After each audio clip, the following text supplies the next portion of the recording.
Good morning, everyone. It's a pleasure to be with you this beautiful Friday morning and here in Weber County.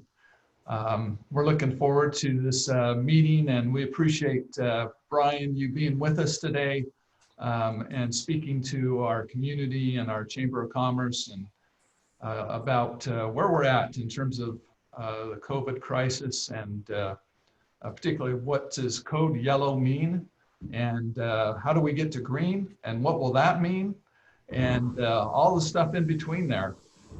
So we're super excited to hear from you, and it's going to be a great event. Um, the format for today is we just have a couple of announcements, then we're going to hear from Brian, and if you would uh, put your questions in the chat function, and we will gather those questions that you might have for Brian. And then we'll have a discussion about any questions that you have at the completion of Brian's presentation today. So we appreciate you doing that.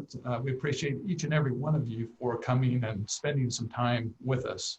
One of the primary purpose of the discussion today is really to help set a more even groundwork about communication, about our status, and get the facts out and the realities of the situation and what we as businesses can do and should be doing and how we should be behaving as business and what makes the most sense for us here in Weber County. We do have a couple of announcements, and Tiffany, if I could ask you to put those up. Just a couple of things to be aware of. The first one is next week, we're going to hear from our police chief, Ogden Police Chief Randy Watt, on Thursday, June 4th. And this is, again, a free virtual event. And we're going to hear from our chief on the 5 P's to success and in life, love, and labor. And then later on this summer, we do have a golf classic that's scheduled. And we have this going to be up at Mount Ogden Golf Course for August 19th. We'd encourage you, if you haven't had an opportunity to sign up and register for that. We have gone to great lengths to ensure that this is a safe and productive golf tournament. It's our only fundraiser for the chamber, and we hope that you'll be able to engage in that and enjoy and have a fun time. All right, I would like to, before we turn the time over to you, Brian, I'd like to just take just a moment, if we can, to recognize one of our fallen police officers yesterday. A tragic event where one of our officers was killed in the line of duty, and our thoughts and prayers are with him and his family and the Ogden City Police Force. So if we could just take a moment of silence and each of you just reflect on him and our community.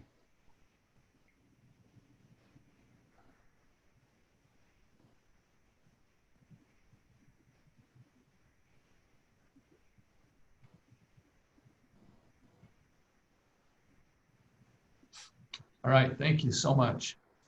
Brian, we're going to turn the time over to you, buddy, and enjoy some time with you. Okay, thank you. Well, I appreciate this opportunity. It's hard to believe we're almost to June. We've been at COVID-19 really diligently for almost 12 weeks.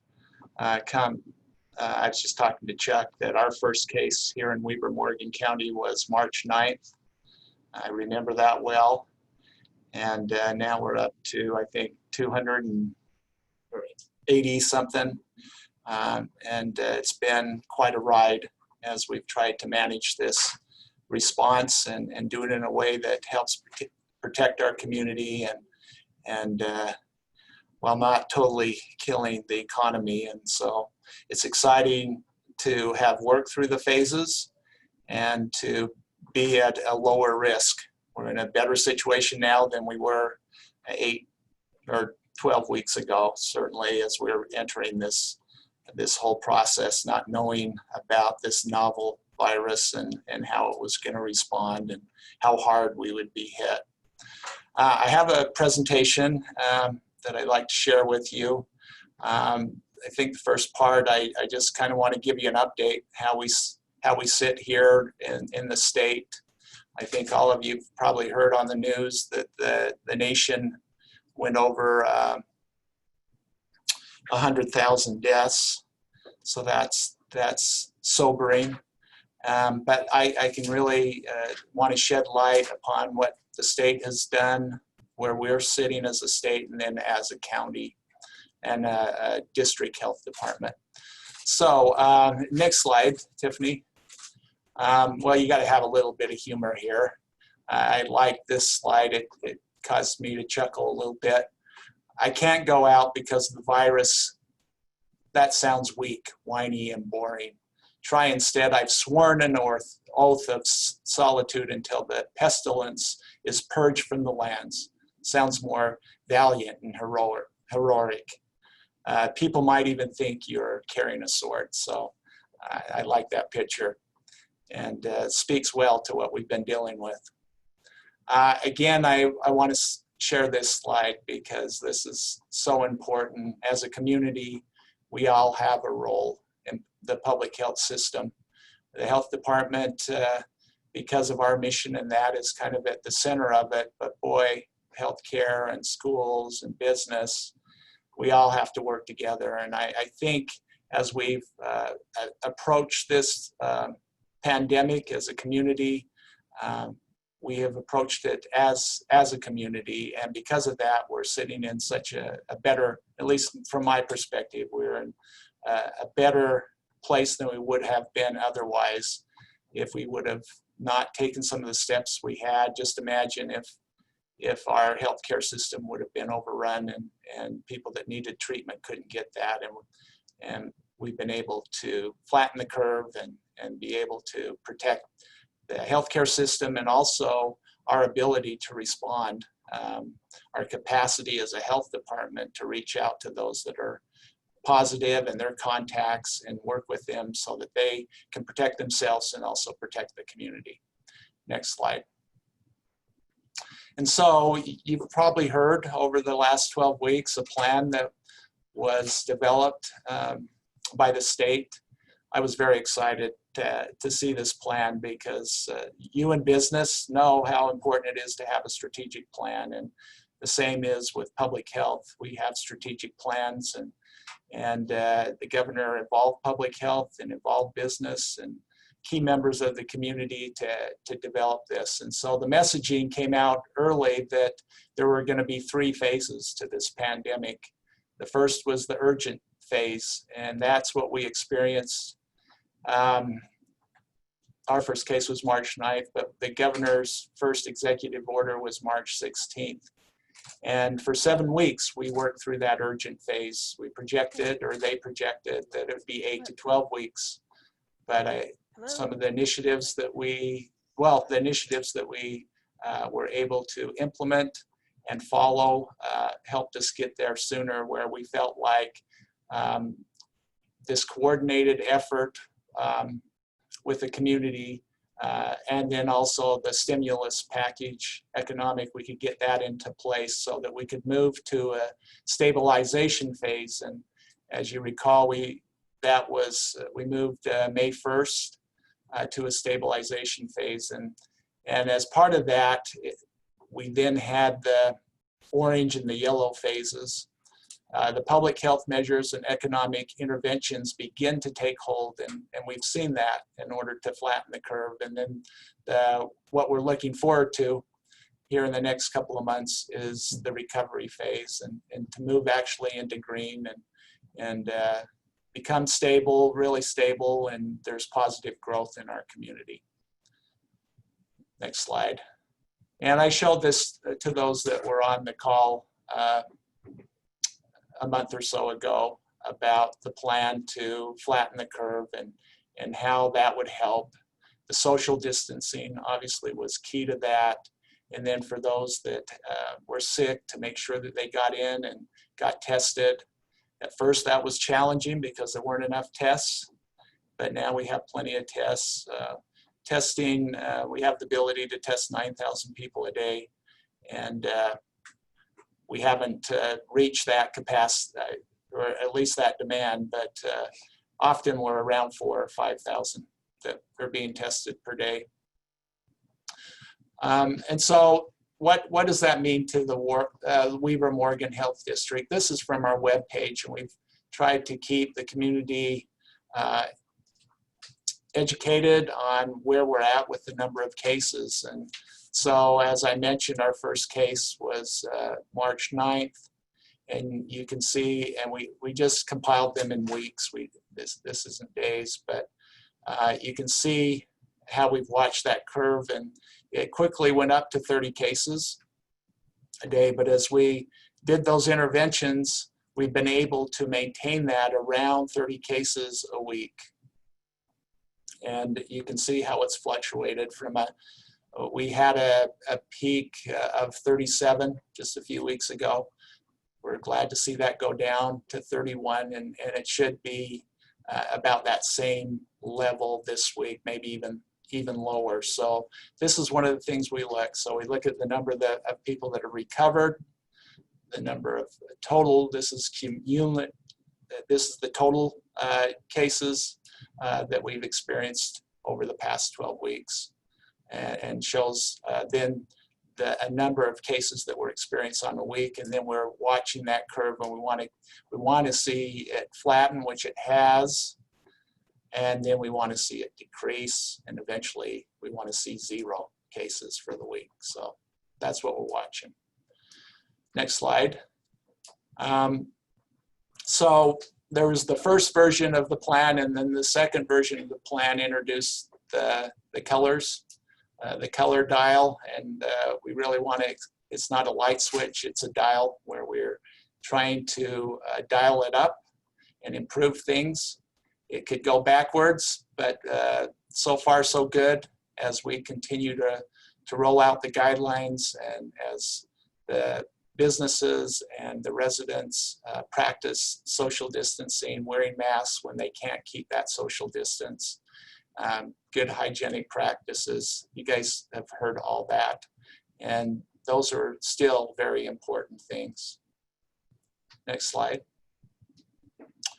And then just last week, version 3 was released, and that's to take us through the stabilization phase and help us move into the recovery phase, and provides instructions particularly for high-risk individuals. And we've always messaged that, but we want to really continue to focus because, and I'll have some statistics to show this, but those are obviously the people that are catching this virus and having the most problems, and the ones that are dying. About 95% of our cases are in this high-risk individual range that have passed away. Next slide. So as of yesterday, over this 12 weeks, we've seen a total of almost 9,000 cases, 8,921. Of those cases, 734 people have required hospitalizations, and we've seen 106 deaths. Total tested over 200,000 tests. So now we can really get a feel of what's happening in the state. And so as we compare mortality rates, this is significant. Our rate is 1.2%. The United States is 6 times higher than that. Well, just a little under 5.9%. And then globally, you can see it's 6.7%. So if we were at the United States average, we'd be over 600 deaths. So we've got to feel good about that. Some of that's just good luck, but a lot of that, I think, is with acting with the interventions and keeping our healthcare systems with the capacity so that they can prepare give the best health care possible when people have to be hospitalized. Next slide. And here's just some of the mortality statistics for the state. The median age is 74. That's probably not surprising. Fewer females, 47%, as compared to 53% for male. But those that are passing away, 94%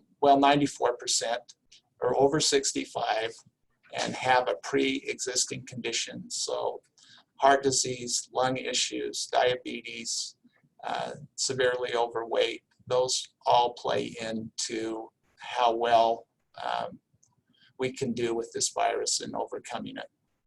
Next slide.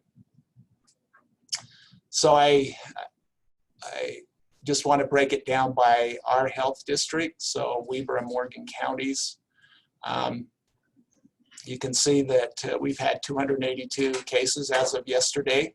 Of those 282, 187 people have recovered. I believe it's 5 deaths. We've got 6 there. There's one that's pending and they're still investigating.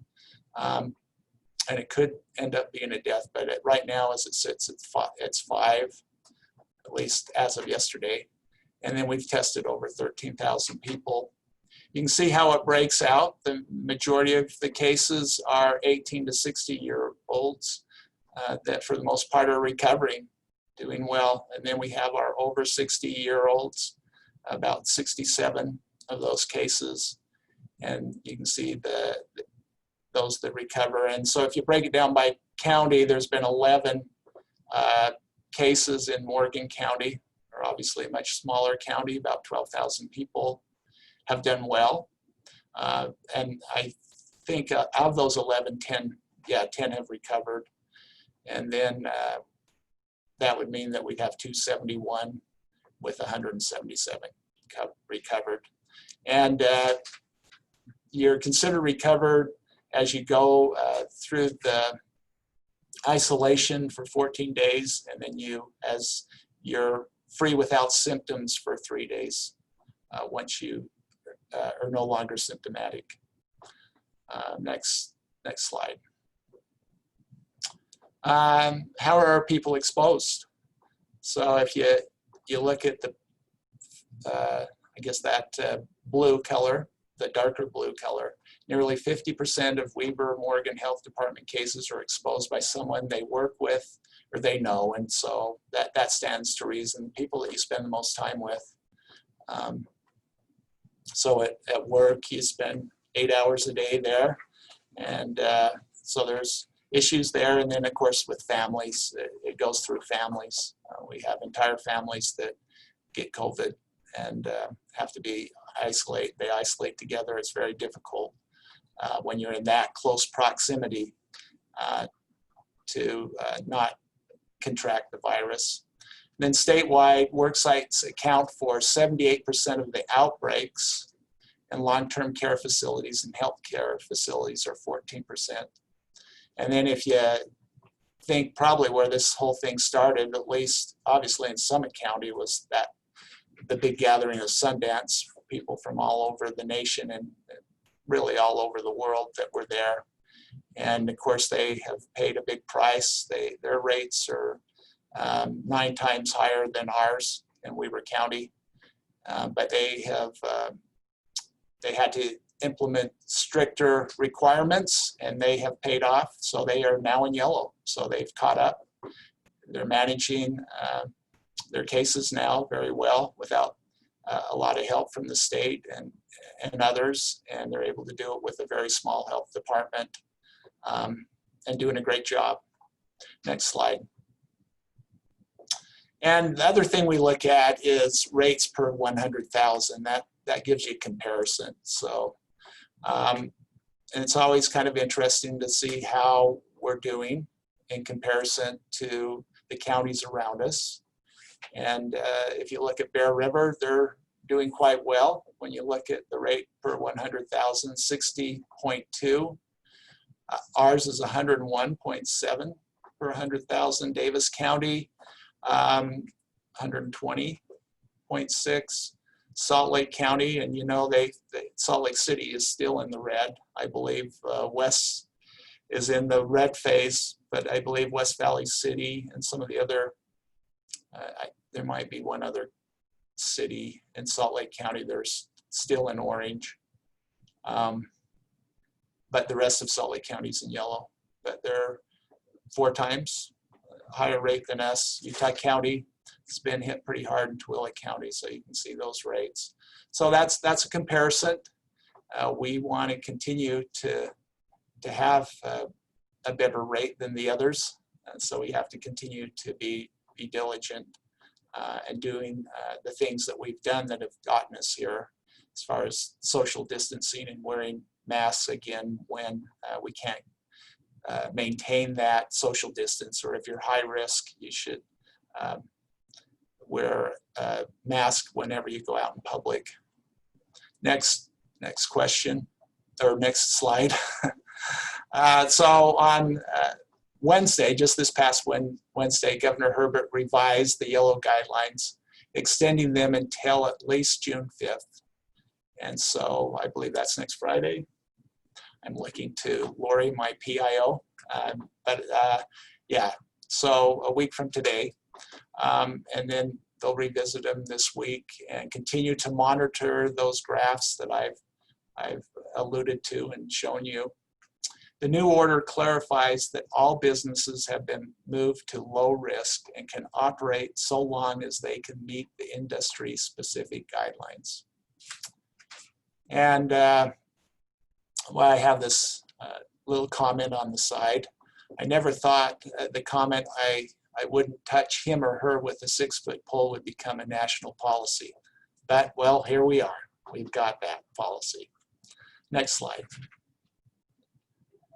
So what does it mean to operate in yellow? And you probably, as a business, have been through the guidelines, but let's just quickly go over some of the major things. As a general rule, everyone should maintain a 6-foot separation. And if they can't, then they need to wear a mask. Masks have been shown by studies to reduce transmission by as much as 70%. And there is conflicting information out there, but we follow very closely what the CDC guidelines are, and we work very closely with our state epidemiologist, Dr. Dunn, who and work off the information we get. Employees should be regularly monitored for symptoms daily. Employees or managers should keep a record to help gauge additional exposures at work. So that would be helpful if, in case someone does become positive. What we would do is contact, we'd work with those that are positive and talk to them about their close contacts, and often there would be people at work, and so we just want to reach out to them, see how they're feeling, make sure they're not having symptoms, advise them, and along with their doctor as what they should do as far as getting tested and so on. Next slide. Stagger shifts. I think that goes without saying. I know a lot of businesses have done that. A lot of people are obviously working from home. And then kind of look at your workflow. Minimize the congregating at copy machines, break rooms, conference rooms. We all like to socialize, but particularly during this phase, we're trying to minimize that and be as safe as possible. And then make hand sanitizer, soap, and water readily available. Clean, high-touch surfaces often. Right, we have our maintenance staff go through and on a regular basis, several times a day, cleaning our high-touch surfaces, and appreciate their efforts in keeping us safe. The next slide. So this is a goal. This is a slide that I really like, and it was a friend of mine that from high school, and he is back in Washington, D.C. He serves as a lobbyist for Ford,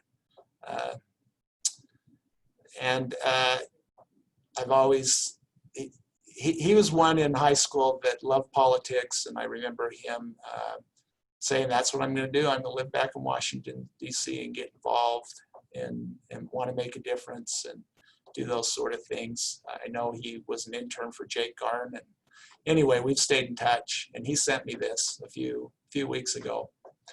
Believe it or not, it's okay to be all three. And I think this is really what the governor's trying to get us to. And certainly as a health department, I know our elected officials, and I think in everyone's mind, we know that we have to take coronavirus seriously. But we also are very concerned about our impending economic devastation and how do we deal with that. So that's another thing. And then people are worried, and should be, about the overreach of government policies. And we value our freedom, and there's been a lot of information coming out. So how do we get all three of these, or to intersect, or to balance this? And that's what we've tried to do as a state. I fully support what Governor Herbert's done. Has it been perfect? No, but I think the main thing is he recognized early what interventions needed to happen, kind of saw what was happening in China, then in Europe, and then we tried to act quickly, and that was that whole urgent phase. And then as we got a handle on that, we're able to flatten the curve. Then we felt good about opening the economy more. So we're able to begin doing that in the orange phase and do more of that in the yellow phase and work towards the green phase. So with hopefully not too much government overreach, most of the executive orders from the governor have been just that, strongly encouraged. There are times when if people aren't complying, and that's been very few. We've had very few cases where we've actually had to do an order and compel somebody to do something. Most people we've just been able to reason with and talk through, and I think people want to do the right things as they understand the reasons for doing it. So next slide. Well, I'm certainly willing to take questions. We have an information line. If you haven't already used it, it's good working with business, helping you interpret the guidelines and support you in your decision making. 801-399-7777. And then obviously our website, encourage you to go to there. We update that daily with information to help our community deal with COVID. So Chuck, that's basically what I had presented, and certainly happy to take any questions at this time. Great.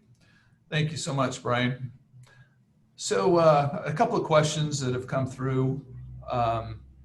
One is specific to our daycares and that are having toddlers and infants, and some they're working hard to do what they can, and lots of cleansing and things. But that specific industry, we've heard a lot of questions come from there about how do we approach this in an environment where you're trying to corral those toddlers, and how does that happen? And do you have any thoughts about that, on how they should be approaching things now? Yeah, there's been some excellent guidelines from the state, because the state health department daycare licensing is in charge of that. We, as a local health department, if they serve food, we work with them on the food. But as far as all the other things, there's guidelines of how many kids should be in certain rooms, and also guidelines for the staff and how they should make sure that hand washing, and of course cleaning of equipment, all those things are spelled out, and would refer them to those guidelines. In the guidelines that we have for the state, it references those. If they need any help, call our helpline, and we can advise them as well. We have environmental health scientists and health educators, but they should be able to reach out to those that license them and get the specific guidelines. But they're basically the concepts that we've talked about with the kids as well. Watching for symptoms. If kids are sick, they shouldn't the parents need to keep them home, and staff the same, isolate until we get better and then get back in that environment. Because you're right, that is an environment that spreads germs, and we have to be mindful of that and careful. Great. Tell us a little bit about what the governor spoke to yesterday, actually, about potentially going to green in early June. And what does that look like? Yeah, I think green obviously opens up things more. Now, is it like normal? Will it be exactly the normal that we're all used to? I don't think so to begin with, but it will certainly be more open. I think he referenced some of the counties, the rural counties south of us and even north of us, as you look at Cache County and Rich County, and they're not having the numbers that those along the Wasatch Front are. So he referenced that in a couple of weeks, maybe as soon as middle of June, some of those might be able to move to green. I think the Wasatch Front, we're still looking at 4 to 6 weeks, best case scenario, to move to green. And as we get closer to that, and as we watch the numbers, obviously you can kind of tell if we just take Weber County, for example, we continue to get those steady cases coming in. What we'd like to see is, as we test those, the number of positives going down, and we'd like to see that over a several week period. And so we could feel more and more confident that we have contained this, that we understand where the virus is, and we know who the high-risk people are, and we're messaging that. But I think with our contact tracing, we know that the more we open up the economy, we have to deal with spikes. There's going to be spikes and hot spots, and we've seen a little bit of that already. But as long as we have the capacity to deal with that, with the hospital and also with our contact tracing, we feel like we can manage that and keep things rolling out.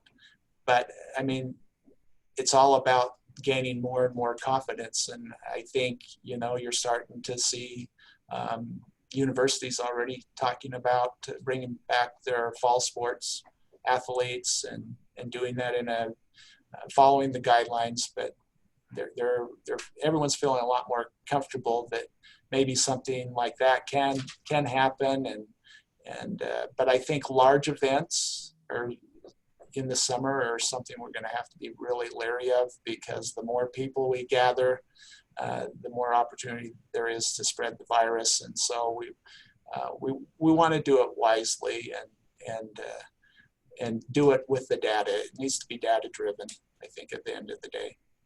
Let's talk a little bit more about large events, because I've heard a lot of information come and go about those. And I do believe that there is more confidence coming, and we've felt that in terms of pushing the envelope, in terms of how we behave, what we do in terms of leaders making these kind of decisions for large events is imperative for us right now. It does impact our economy. It does impact each of our lives, and there's a health risk involved with that. But what kind of approvals are needed, if any, for this? Or are businesses and organizations left to themselves to make appropriate decisions and behave and set guidelines for that type of an event? What kind of insight, counsel, can you give us with that respect? Sure. Yeah, so in yellow, it allows us to have up to 50, individuals, and in informal settings, and there's no approval. We just want people to be mindful of not going to those sort of things if they're sick, and then having the social distance, and if they can't maintain that social distance, to use masks. But as organizations look to go above that 50, there's certainly a way to do that. We're already seeing that.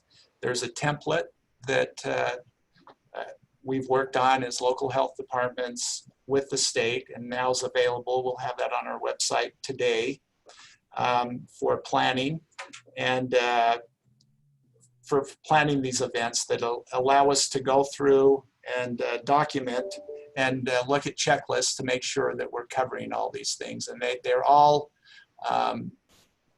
tie back to the yellow guidelines.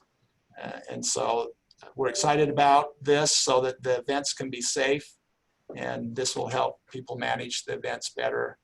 But, and then they would keep this template, this planning document on file, and certainly want them to reach out to us as they have questions.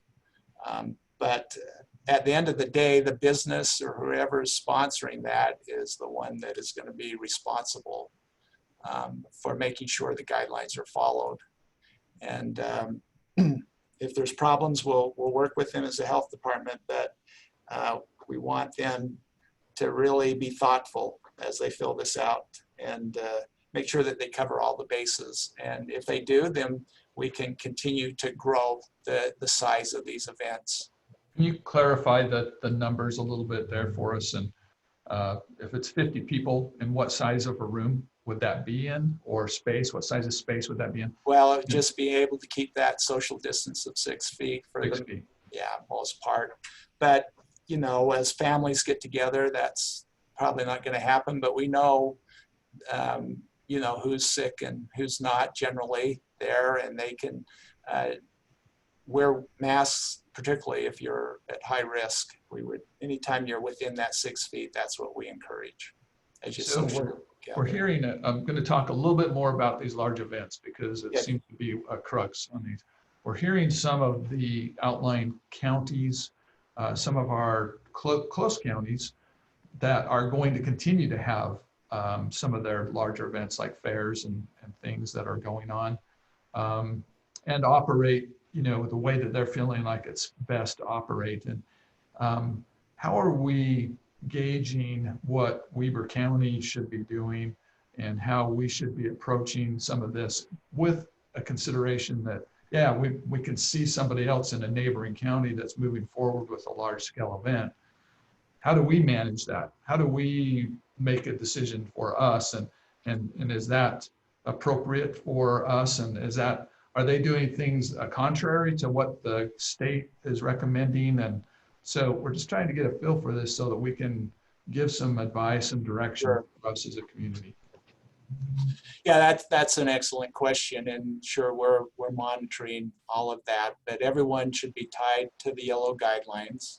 And now we have a template that will be consistent throughout the state, so we'd like everyone to use that. And then, you know, again, it's getting back to comfort level and be able to look at those guidelines and say, yeah, we can be responsible and make sure that happens. We already are working with the farmers market to begin in June. It's not going to be exactly like it was last year. They have looked at how you enter into the market, how you exit, and how the flow is. And those are the sort of things. I took my grandkids to the Hogle Zoo. Now, I was surprised that they would be open, but I was very interested. We had to set a time. It was a 2-hour block, so we had to get reservations. So we went from 2 to 4, and they staggered us. It was very well run.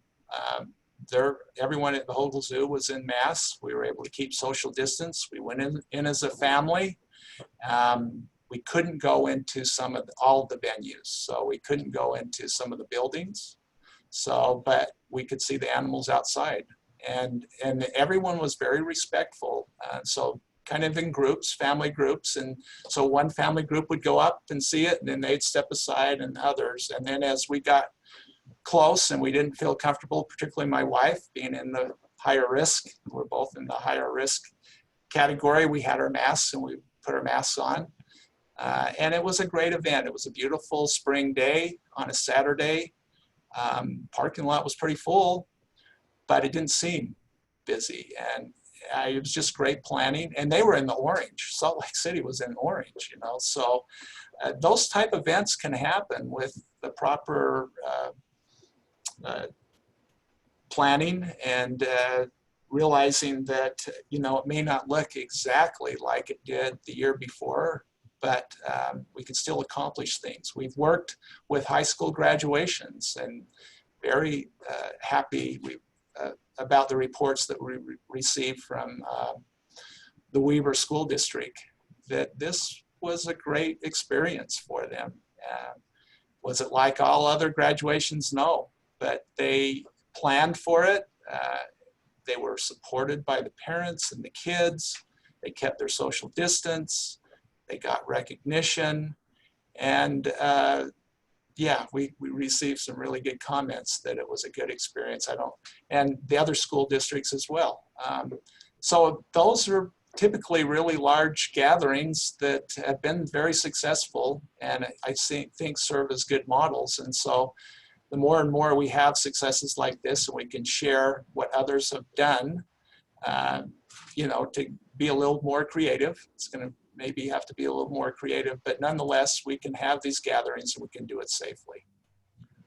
When we go to green, pending that happens, what is, do you have a feel, have you had discussions with the state about the number of people that would represent?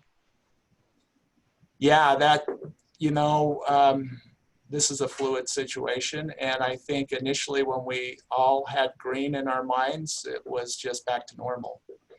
But the longer we're in this, I don't think it will be completely normal. It'll certainly open up more things will be allowed.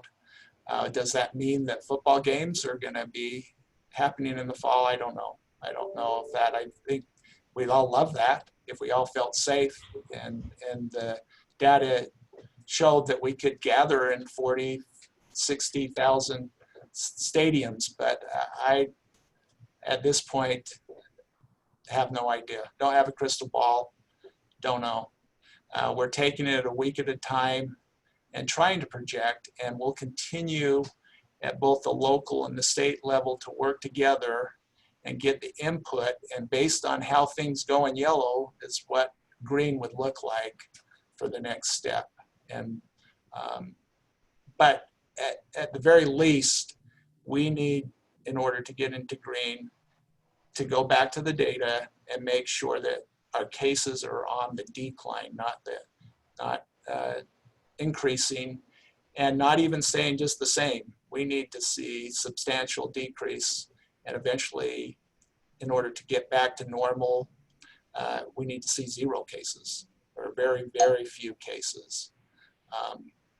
Probably. I mean, that's Brian Bennion speaking on May 29th, you know, given the information that we have. So take it for what that's worth. But you know, we're optimistic, but we're very cautious. So it's a cautious, optimistic way of looking at things. But my main idea is I do not want to go back. No one wants to relive what we had to go through in March and April. You know, we want to open things up and do it in a safe way so that everyone feels comfortable. But it's, you know, also it's going to be targeted. Obviously, the high-risk people need to be very aware of these.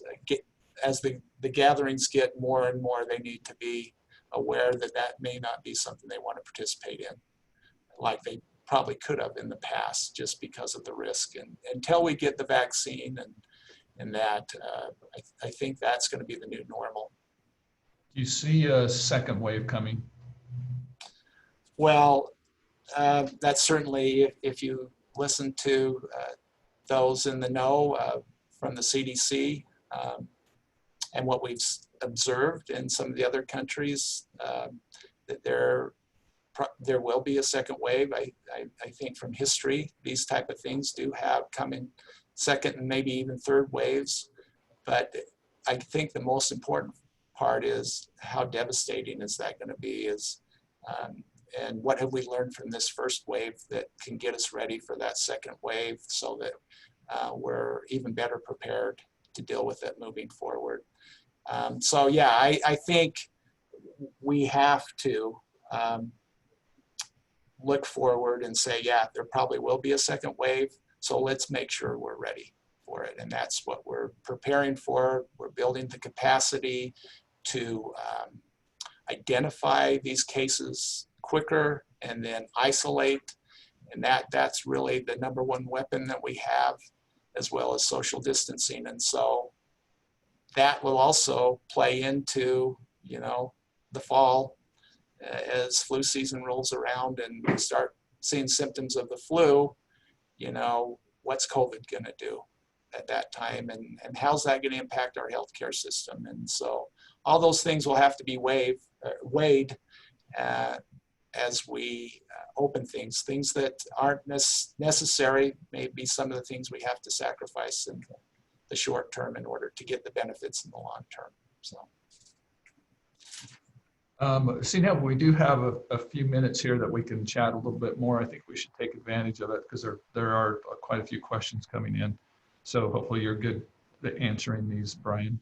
A question about masks again, and maybe you could speak a little bit more toward that. There's seems to be a lot of information out there about masks and who should be wearing them. And you know, you did state in your presentation that, you know, that masks should be worn.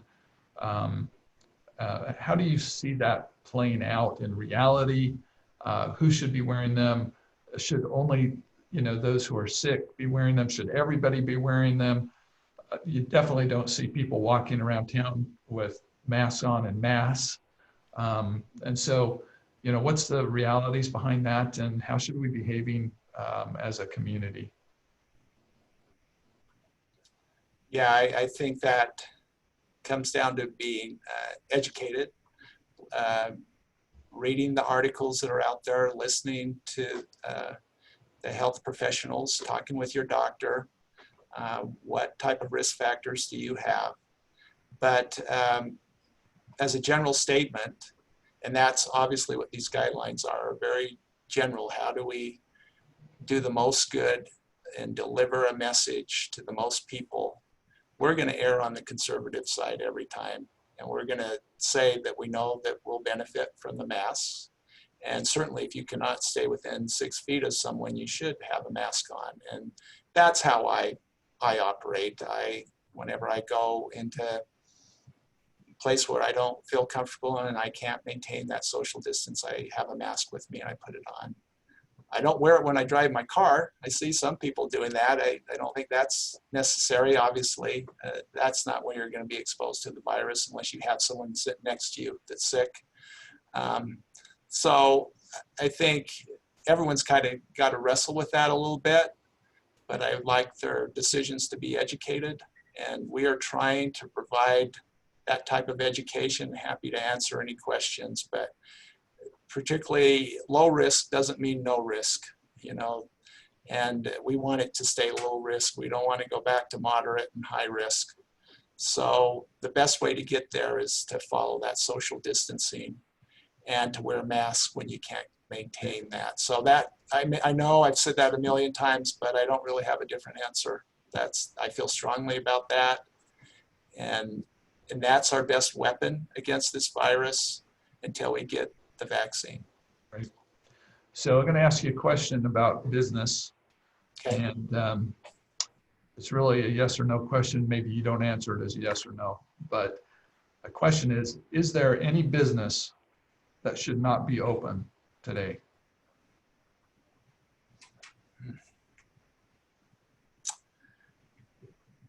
Yeah, as long as they feel they can follow the guidelines. If they're following the guidelines, they can be open. Right. In yellow. In yellow. Super. Now, as far as planning, and this will just be my wrap-up question for you, Brian. You mentioned that you're working on a planning form, and that's going to be available to us maybe today, you said, right? Yeah, we have it. In fact, I've got it right here. So we'll make sure it's on our website. I would hope that the state would have it on their website, but certainly we'll have it on ours. And as people approach us about events that are going to go over 50, we'll have them work through this form and then have them keep it. So if people question them or if there's any issues, we can refer back to that plan. If you would please forward that to us at the chamber, we'll help distribute it. Sure. We'll put it on our website as well, and we'll distribute that to our businesses. That would be very helpful. It's a great, thank you for doing that. Yeah, and one of the things is we have been meeting regularly with those that host large events in the county and in the cities. Michaela Harris is our environmental health director. She's been meeting every Thursday with them. So, you know, we have been talking through what things are going to look like. But so there is that committee meeting, but also just call our environmental health division, and we're happy to talk through it with you, and then we'll have this template for you, and that should help the process greatly.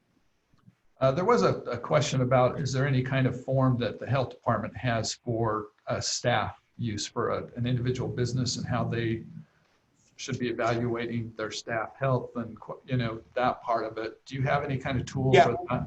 We do. We have, for businesses and employers, we have a checklist of things, and basically what that is, you know, the document's 24 pages, so we just pull out what's applicable and specific to businesses, employers, and we can share that. You want us to send that to you as well? That'd be wonderful. Yeah, we can post be happy to do that.